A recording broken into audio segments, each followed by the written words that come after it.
अवधूत चिंतन श्री गुरुदेव दत्त.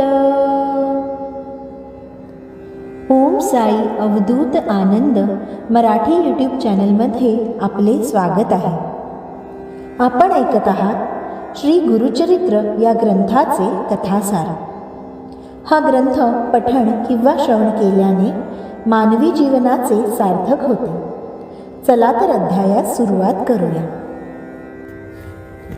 अध्याय 2. संदीपकाची गुरुभक्ती. श्री गणेशाय नमः. हे त्रैमूर्ती दत्तात्रेया, तुला नमस्कार असो. तूच माझा गुरु आहेस. तू कृष्णातीरी वास करतोस. तेथे तुझ्या सान्निध्यात भक्त इतक्या आनंदात असतात की स्वर्गातील देवांनाही त्यांचे मोठे कौतुक वाटते. असो, विष्णूचे नाव घेणारा एक शिष्य श्री गुरुचरणांचे ध्यान करीत मार्गाने जात होता. चालून चालून तो दमला. श्रमपरिहारासाठी एका झाडाखाली विसावला. क्षणभरात त्याचा डोळा लागला. झोपलेला असताना त्याला एक स्वप्न पडले.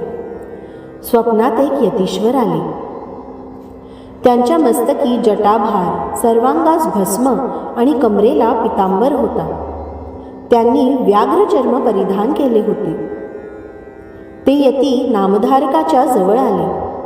त्यांनी त्याच्या भाळी स्वहस्ते भस्म लावले. त्याला अभयदान दिले, आश्वासन दिले. तोच त्याला जाग आली. त्याने अवतीभोवती पाहिले, पण कोणीच दिसले नाही. मनोमन आश्चर्य करीत तो पुनश्च मार्गस्थ लागला. तर काय आश्चर्य! काही अंतरावर त्याला स्वप्नात पाहिलेल्या योग्याचे प्रत्यक्ष दर्शन झाले. तो आनंदाने पुढे धावला. योग्याला दंडवत घालून तो म्हणाला, हे योगाधीश, तुझा जय जयकार असो. तूच माझी माता आहेस, तूच माझा पिता. तू अज्ञानरूपी अंधकाराचा नाश करणारा सूर्य आहेस. कृपासिद्ध आहेस. तुझ्या दर्शनाने माझे समस्त दोष नाहीसे झाले आहेत. तू आमच्या उद्धारासाठीच आला आहेस, अशी माझी श्रद्धा आहे. या भक्तावर कृपा करणाऱ्या स्वामीराया, तुम्ही कोठून आलात? तुमचे नाव काय? तुम्ही कोठे राहता? नामधारकाच्या हृदयातील उत्कट भाव व त्याची जिज्ञासा जाणून तो योगी म्हणाला, मी स्वर्ग आणि पृथ्वी तलावरील तीर्थक्षेत्रांच्या यात्रा करीत हिंडत असतो. भीमा व अमरजा या नद्यांच्या संगमावर श्री क्षेत्र गाणगापूर वसले आहे. माझे गुरु श्री नृसिंह सरस्वती त्यांचे हे स्थान. नृसिंह सरस्वती हे दत्तात्रेयांचा अवतार आहे. भक्तांचा उद्धार करण्यासाठी त्यांना भवसागरातून सुखरूप तारून नेण्यासाठीच ते भूलोकी प्रकट झाले आहेत. अभ्यास करणारे योगी नित्य त्यांचे ध्यान करतात. श्री गुरु नृसिंह सरस्वती कृपेचे सागर आहेत. ते आपल्या भक्तांना व शिष्यांना सर्व प्रकारचे सौख्य, ऐश्वर व आनंद देतात. त्यांना काहीही कमी पडू देत नाही. ते ऐकून नामधारक म्हणाला, स्वामी, मीही श्री गुरूंचे ध्यान करतो. आमच्या वंशातील पूर्वजांपासून सर्वजण त्यांचीच भक्ती करत आले आहेत. असे असताना माझ्या नशिबी ही कष्टप्रद अवस्था का? आज दैवयोगाने तुमची गाठभेट झाली आहे, तेव्हा कृपा करून या संशयाचे निराकरण करा. योगी म्हणाले, अरे, श्री गुरु भक्तवत्सल आहेत. ते सर्वांवर सारखीच कृपा करतात. ज्याच्यावर गुरुकृपा आहे त्याला सर्व देवता अनुकूल असतात. तो भक्त कली व काळ यांच्यावरही मात करतो. तू त्यांची भक्ती करतोस आणि आपण दीन आहोत असे सांगतोस. याचा अर्थ तुझ्या मनात त्यांच्याविषयी दृढभाव नाही. अरे, श्री गुरु दत्तात्रेय म्हणजे ब्रह्मा, विष्णू, महेश यांचा एकत्रित एकरूप अवतार. ते तुझे सर्वतोपरी कल्याण करतील. त्यासाठी त्यांच्या चरणी एकनिष्ठ राहून त्यांची भक्ती कर. एखादे वेळी देव कोपले तर श्रीगुरू रक्षण करतात, पण श्रीगुरू कोपले तर मात्र कोणीही रक्षण करू शकत नाही. नामधारक म्हणाला, स्वामी, श्री गुरु दत्तात्रेय हे त्रिदेवांचे एकत्रित रूप अवतार आहेत. हे कसे? तसेच देव कोपले तर गुरु रक्षण करतात, पण गुरु कोपले तर देवही रक्षण करू शकत नाही. हे कोणत्या शास्त्रात वा पुराणात सांगितले आहे? कृपा करून माझ्या मनातील हा संदेह दूर करा. योगी म्हणाले, नामधारका, तू हा चांगला प्रश्न विचारलास. वेदवाक्यांच्या साक्षीने मी जे सांगणार आहे ते लक्षपूर्वक ऐक. ब्रह्मदेवाच्या मुखातून 4 वेद व 18 पुराणे निर्माण झाली. ब्रह्मवैवर्त पुराण हे त्यापैकीच एक होय. द्वापार युगाच्या अंती श्री विष्णू अर्थात नारायण हा व्यास झाला. त्याने लोककल्याणासाठी वेदांची नीट विभागणी केली. ब्रह्मसूत्रादिकाचा व पुराणांचा विस्तार केला. त्या व्यासांनी ऋषींना जी कथा सांगितली तीच मी तुला सांगणार आहे. त्यात ब्रह्मदेवाने कलियुगाला गुरुचा महिमा सविस्तर सांगितला आहे. ते ऐकताच नामधारकाने योग्याला वंदन केले व म्हणाला, हे योगीश्वरा, आज मोठ्या सौभाग्याने तुमची भेट झाली. ब्रह्मदेवाने कलियुगाला गुरुमाहात्म्य केव्हा व का सांगितले ते ऐकण्याची मलाही जिज्ञासा आहे. योगीराज संतोषले. ते कथा सांगू लागले. प्रलयकाळी भगवान विष्णू अव्यक्त स्वरूपात वटपत्रावर शयन करीत होता. त्याला सृष्टीची रचना करावीशी वाटली. तेव्हा त्याने आपल्या नाभीतून कमळ उत्पन्न केले. त्यातून ब्रह्मदेवास प्रकट केले. त्याने 4 दिशांना पाहिले म्हणून तो चतुर्मुख झाला. त्याला आपणच सर्वश्रेष्ठ आहोत असे वाटू लागले. तेव्हा विष्णूने त्याला दर्शन दिले व तू माझी भक्ती कर असे सांगून सृष्टी रचना करण्याची आज्ञा दिली. ब्रह्मदेवाने त्याला वंदन केले, त्याची स्तुती केली व म्हणाला, हे महाप्रभू, मला सृष्टी रचनेचे ज्ञान नाही, मी काय करू?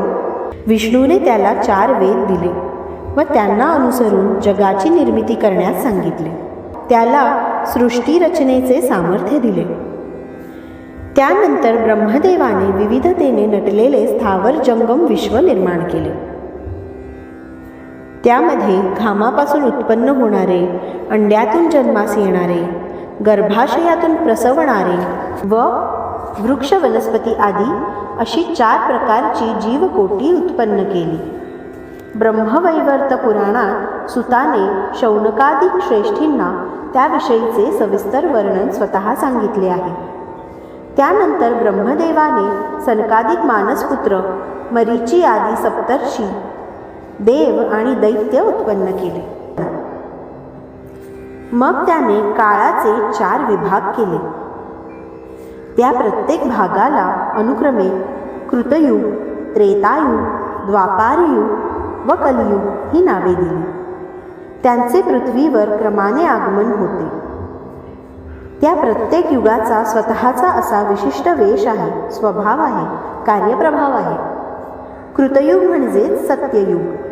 ते सत्यवचनी, वैराग्यशील, ज्ञानी व सत्वगुणांची वृद्धी करणारे होते. त्याने शुभ्र वस्त्र परिधान केले होते. त्याने यज्ञोपवीत व रुद्राक्षमाळा धारण केल्या होत्या. हातात कंकणे घातली होती. ब्रह्मदेवाच्या आज्ञेने ते पृथ्वीवर आले. त्याने आपल्या स्वभावाला अनुसरून लोकांना सत्प्रवृत्त व सन्मार्गी केले. तपश्चर्येचा मार्ग प्रकट करून जनोद्धार केला.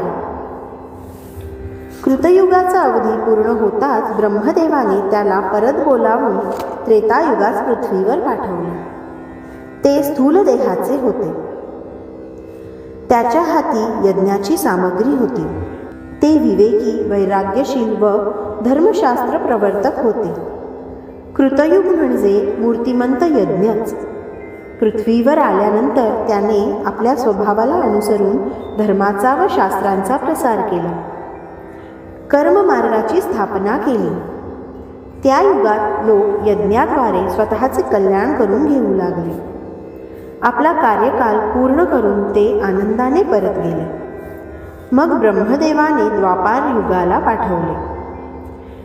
त्याच्या हातात खड्ग, खट्वांग व धनुष्यबाण ही आयुधे होती. ते उग्र, शांत, निष्ठुर व दयावान अशा मिश्र स्वभावाचे होते. त्या युगात जगामध्ये पाप व पुण्याचे प्रमाण समसमान असे. त्याने पृथ्वीवर आपल्या स्वभावधर्माप्रमाणे कार्य केले व ब्रह्मदेवाकडे परतले.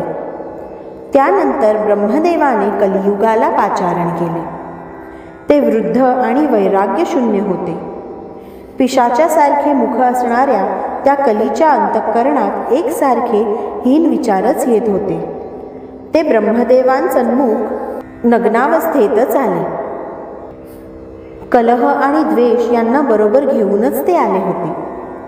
त्याने उजव्या हाताने स्वतःची जीभ व डाव्या हाताने शिश्न धरले होते.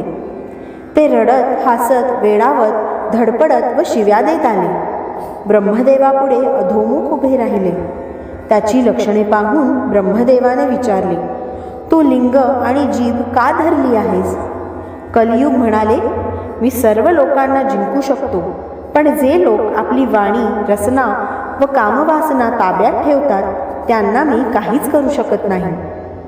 तुम्ही मला पृथ्वीवर पाठवू इच्छिता, पण माझा स्वभाव आपणास ठाऊकच आहे. मला धर्माने वागलेले आवडत नाही. मी स्वच्छंदी आहे, निद्रा व कलहप्रिय आहे. परद्रव्य व परस्त्रीवर डोळा ठेवणारे हे मला बंधू वाटतात. पक्षपात करणारे, हेवा करणारे, ढोंगी, प्रपंचात आसक्त असलेले, छळ करणारे, बाहेरून संन्यासी पण अंतःकरणात प्रबळ भोगवासना असणारे, स्वतःच्या स्वार्थासाठी वाटेल ते दुष्कृत्य करणारे हे मला प्राणप्रिय मित्र वाटतात. मी दुर्जनांचा आप्त व पुण्यवान सज्जनांचा वैरी आहे. ब्रह्मदेव त्याला म्हणाला, तू पृथ्वीवर जा. तेथे तुझ्या प्रभावाने लोक अल्पायुषी होतील.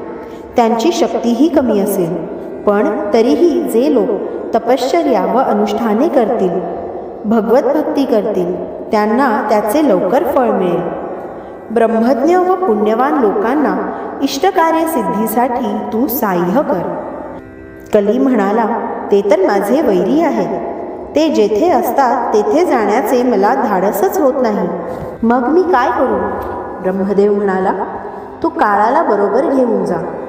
त्याच्या प्रभावाने लोकांची धर्मप्रवृत्ती निस्तेज होईल. सज्जनही पापप्रवृत्त होतील. त्या योगे तुमचे कार्य सोपे होईल. कलियुग म्हणाले, श्रीहरी व शंकराचे ध्यान करणारे, काशीत निवास करणारे, धर्माचरण, तीर्थयात्रा, पुराण श्रवण, जप, तप व अनुष्ठाने करणारे, जितेंद्रिय, राग व द्वेष नसणारे, शांत स्वभावाचे, अदांभिकपणे पुण्य करणारे, विवेकी अशा लोकांना पाहताच माझा प्राण कासावीस होतो.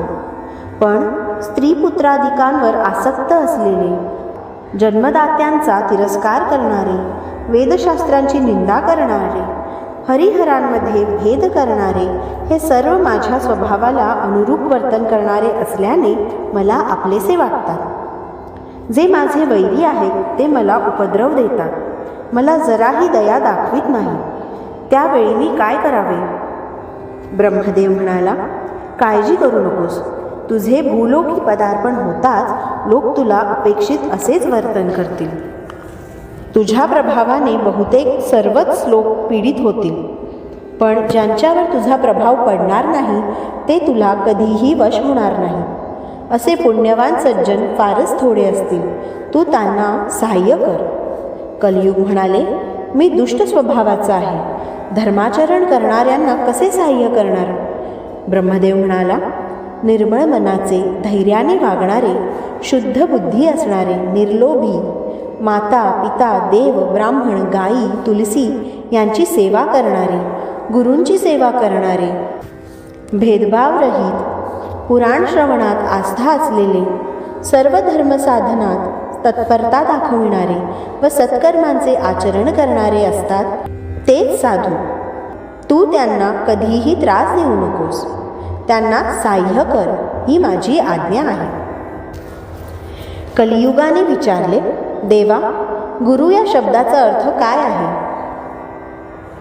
त्याचे स्वरूप आणि महात्म्य कसे आहे? ब्रह्मदेव म्हणाला, ग अधिक उ व र अधिक उ मिळून गुरु हा शब्द होतो.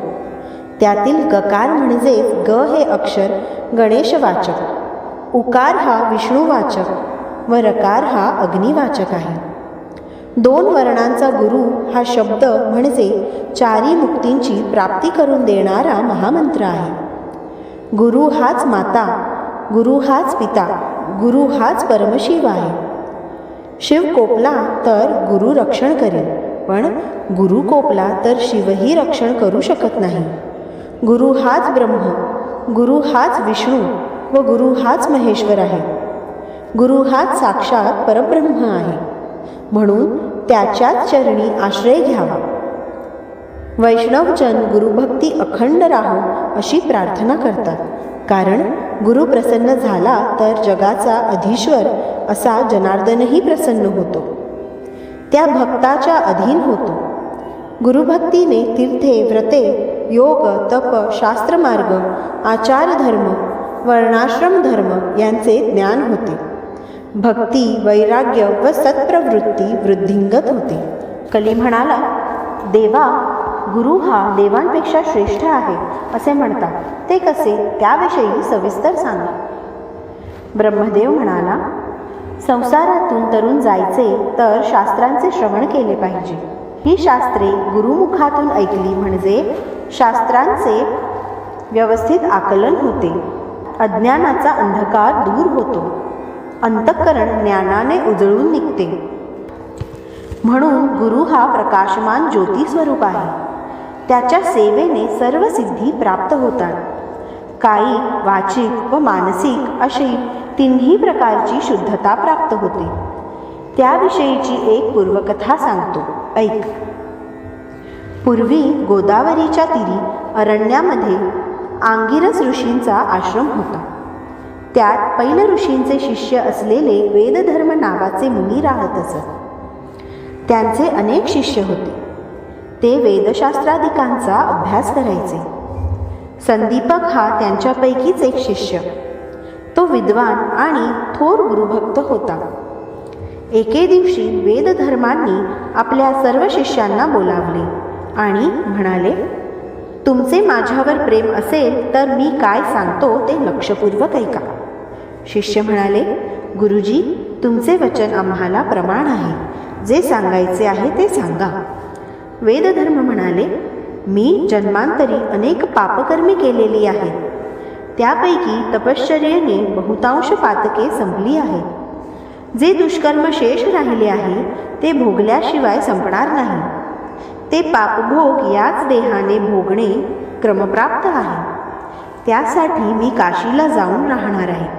त्यावेळी तुमच्यापैकी कोण बरोबर येऊन माझी सेवा करेल ते सांगा. ते ऐकताच सर्व शिष्यमंडळी एकमेकांकडे पाहू लागली. तेव्हा संदीपक विनम्रतेने म्हणाला, गुरुजी, जो दुःखभोग तुम्हाला भोगायचा आहे तो या देहाच्या पतनापूर्वीच भोगून पापक्षालन करा. त्याशिवाय तुम्हाला मुक्ती मिळणार नाही. हे मलाही मान्य आहे. मी तुमची सेवा करण्यास तयार आहे. ते ऐकून वेदधर्मांना समाधान वाटले. ते म्हणाले, बाबा रे, नीट विचार कर. दुःख भोगताना मी कुष्ठरोगी होईन, अंगहीन होईन, पांगळा होईन, मला अंधत्व येईल. तुला 21 वर्षे मला सांभाळावे लागेल. हे एक खडतर सेवाव्रतच असेल. त्याला तुझी तयारी आहे का? संदीपक म्हणाला, गुरुजी, तुम्ही कृपा केली तर तुमचे सर्व पापभोग भोगण्यास मी तयार आहे. वेदधर्म म्हणाले, तुझी सद्भावना मी जाणतो, पण ज्याचे कर्म त्यानेच भोगले पाहिजे. ते अन्य कोणालाही देता येत नाही. माझे देह प्रारब्ध मीच भोगणार आहे. त्यावेळी माझी सेवा शुश्रूषा करताना तुलाच अधिक कष्ट पडणार आहेत. संदीपक म्हणाला, गुरुजी, माझ्यासाठी तुम्हीच काशी विश्वनाथ आहात. तुमच्यासाठी मी कितीही कष्ट सोशीन. काही दिवसांनी वेदधर्म संदीपकाला बरोबर घेऊन काशीस गेले. येथे मणिकर्णिकेच्या उत्तरेस कंबलेश्वरा सन्निध वास्तव्य केले. मणिकर्णिकेत स्नान करून विश्वनाथाची पूजा करणे असा त्यांचा नित्यनियम होता. काही काळाने वेदधर्मांना कुष्ठरोग झाला. जखमांनी शरीर अमंगल दिसू लागले. हातापायाची बोटे झडली. त्यातच अंधत्व आले. फेफरेही येऊ लागले. ते दुःख त्यांना सहन होईना. ते संदीपकावर रागवायचे, त्याची निंदा करायचे. महाव्याधीने त्यांचा स्वभाव पार बदलून गेला होता. ते हट्टी, चिडखोर, उर्मट, क्रूर, शिवराळ झाले होते. ते असंबद्ध बडबडायचे. संदीपकाला परस्पराविरुद्ध आज्ञा देऊन अतिशय त्रास द्यायचे. त्याच्या जागी दुसरा कोणी असता तर नक्कीच पळून गेला असता, पण तो डगमगला नाही. अनंत हालपेष्टा सोसून गुरुसेवेत अहोरात्र तत्पर राहिला. तो गुरुचे गुणदोष कधीच मनात आणीत नसे. गुरुसेवेत तो स्वतःलाही विसरून जात असे. त्याला स्वतःसाठी वेळ मिळत नसे. देवदर्शनालाही जाता येत नसे. पण याबद्दल त्याला कधीही खंत वाटली नाही. संदीपकाची ही एकनिष्ठ सेवाभक्ती पाहून काशी विश्वनाथ प्रसन्न झाला. त्याने त्याला दर्शन दिले व म्हणाला, तुझी गुरुभक्ती पाहून मी संतुष्ट झालो आहे. तरी इष्टवर मागून घे. संदीपक गुरुकडे गेला व म्हणाला, गुरुजी, भगवान शंकर प्रसन्न होऊन मला वर देत आहे. तुमची व्याधी बरी व्हावी असा वर मागू का? ते ऐकून वेदधर्म म्हणाले, ज्याला मुक्ती हवी आहे त्याने कृतपापांचे भोग भोगूनच संपावेत असे धर्मशास्त्र सांगते. मी तेच करीत आहे. म्हणून माझ्या व्याधी निष्कृतीसाठी ईश्वराला प्रार्थना करू नकोस. संदीपक शंकरापाशी गेला व म्हणाला, देवा, मला आपल्याकडून कोणतेही वरदान नको आहे. शंकराला आश्चर्य वाटले. तो वैकुंठास गेला. तेथे विष्णूला व सर्व देवांना संदीपकाचा वृत्तांत सांगितला. विष्णूला मोठे नवल वाटले. त्या गुरुशिष्यांना भेटण्यासाठी तो स्वतः काशीस आला. संदीपकाची गुरुसेवा पाहून परमसंतुष्ट झाला. त्याने संदीपकाला दर्शन दिले व म्हणाला, तुझी एकनिष्ठ सेवाभक्ती पाहून मी प्रसन्न झालो आहे. गुरुभक्त शिष्य मला जीव की प्राण वाटतात. मी त्यांचे सर्व मनोरथ पुरवितो. तेव्हा तूही वरदान मागून घे. संदीपक म्हणाला, देवा, गुरु हेच माझे सर्वस्व आहे. माझ्यासाठी गुरु हाच देव, गुरु हेच तीर्थ, गुरुसेवा हाच परमार्थ आहे. गुरु वाचून कोणीही मोठा नाही. माझ्या गुरूंनी मला सर्व काही दिलेले आहे. हे प्रभू, हजारो वर्षे तपश्चर्या करणाऱ्यांनाही तुम्ही दर्शन देत नाही. तेथे मी तुमचा भक्त नसूनही मला दर्शन दिले. यातच गुरुमहात्म्य किती थोर आहे हे स्पष्ट होते. म्हणून तुम्हाला काही द्यायचेच असेल तर माझी गुरुभक्ती अधिकाधिक दृढ होऊन माझ्या हातून उत्तरोत्तर चांगली गुरुसेवा घडावी यासाठी आशीर्वाद द्या. ते ऐकून विष्णूला परमानंद झाला. तो म्हणाला, संदीपका, तू धन्य आहेस. धन्य तुझी गुरुभक्ती. अरे, गुरुची, माता पित्यांची सेवा करणारे पर्यायाने आमचीच भक्ती करत असतात. सर्व वेदशास्त्रांचे हेच सार आहे. आम्ही गुरुसेवकांच्या अधीन असतो. म्हणून सर्व उपासनांमध्ये गुरुसेवाच श्रेष्ठ आहे. गुरु म्हणजे परब्रह्म. गुरु म्हणजे अमृताचा सागर. अखंड गुरुस्मरण करणारे त्रैलोक्यात पूज्य होतात. निजकीर्तीने अमर होतात. तुझी गुरुभक्ती व गुरुसेवा सतत वृद्धिंगत राहील असा मी तुला वर देतो. वर देऊन विष्णू अंतर्धान पावला. हा वृत्तांत संदीपकाने श्री गुरूंना सांगितला. तेव्हा त्यांनाही मोठे कौतुक वाटले. ते म्हणाले, हे शिष्योत्तमा, तू या काशी क्षेत्री चिरकाल निवास करशील. तुला नवविधी म्हणजेच कुबेराकडे असलेले महापद्म, पद्म, शंख, मकर, कच्छप, मुकुंद, कुंद, नील व खर्व असे सर्व संपत्तीचे ठेवे प्राप्त होतील. काशी विश्वेश्वर तुझ्यावर नित्य प्रसन्न राहील. जे तुझे स्मरण करतील त्यांचे दैन्य, दुःख व कष्ट यांचे निवारण होऊन ते सुखात, आनंदात व वैभवात राहतील. बोलणे पूर्ण होताच वेदधर्म दिव्यदेही झाले. ते महातपस्वी होते. त्यांच्याकडे पाप कोठून असणार? निजशिष्याची परीक्षा घेण्यासाठीच ते कुष्ठरोगी झाले होते. त्यानंतर लोकांच्या कल्याणासाठी ते आपल्या शिष्यासह काशीतच राहिले. सूत म्हणाले, श्रोते हो, अशा प्रकारे ब्रह्मदेवाने कलियुगाला गुरुमाहात्म्य समजवून सांगितले. संदीपकाची गोष्ट सांगून सिद्धयोगी नामधारकास म्हणाला, गुरूंची थोरवी लक्षात घेऊन त्यांची दृढ भावाने सेवाभक्ती करावी. अशा सद्भक्तावर शंकर नेहमीच प्रसन्न असतो. अध्याय 2 समाप्त झाला. श्री सद्गुरु चरणार्पणमस्तु. अवधूत चिंतन श्री गुरुदेव दत्त.